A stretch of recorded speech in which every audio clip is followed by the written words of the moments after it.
و پیغمبر صلی الله علیه و سلم هم به این امر کردند که لقنوا موتاکم لا اله الا الله، مرده های خود را تلقین لا اله الا الله گوید. مقصد آنهایی که وقتی مرگشان نزدیک شد در نزد آنها لا اله الا الله لا اله الا الله گوید تا اینکه آنها به خاطر آرند و این کلمه را تلفظ کنند. چون پیامبر صلی الله علیه و سلم چنانه که در سنن ابو داود آمده است که من کان آخر کلامه لا اله الا الله دخل الجنه، کسی که آخرین کلامش از این دنیا لا اله الا الله باشد وارد جنت میگردد. حدیثی صحیح است و در صحیح بخاری با لفظ کسی که لا اله الا الله گوید سپس وفات کند وارد جنت می شود. حدیث ابو ذر است. بعد حدیث ابو ذر رضی الله عنه پرسید یا رسول الله و این زنا و این سرق، اگر دزدی کرده باشد اگر زنا کرده باشد با وارد جنت می شود؟ پیامبر صلی الله علیه و سلم گفتند که و این زنا و این سرق، اگر زنا کرده باشد هم اگر دزدی کرده باشد هم لیکن آخرین کلامش لا اله الا الله شده باشد وارد بهشت می شود.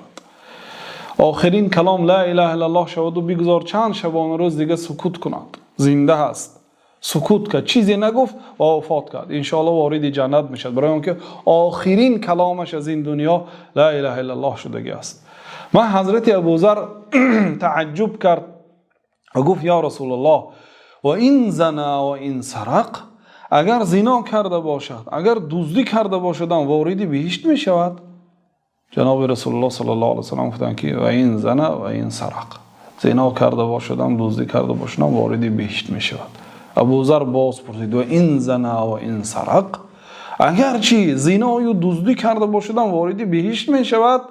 بعد پیامبر صلی الله علیه و سلم مراتبه چهارم گفتند که و این زنا و این سرق علی رغم انف ابی ذر، اگرچه دزدی کرده باشد هم اگرچه زنا کرده باشد هم اگرچه ابوذر بینی خود را به خاک مالد التجا کند که همین آدم به جنت ندر آید گفته دعا کند هم میدر آید گفته.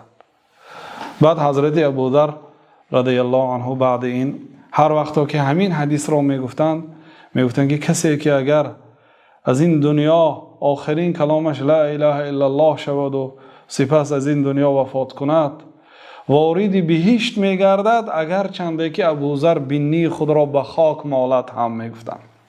خلاصه این حدیث دلالت میکند که کسی که آخرین کلامش اگر از این دنیا لا اله الا الله باشد وارد جنت میگردد. الله سبحانه و تعالی این عمل را پیش از مرگ برای ما و شما نصیب روزی گرداند.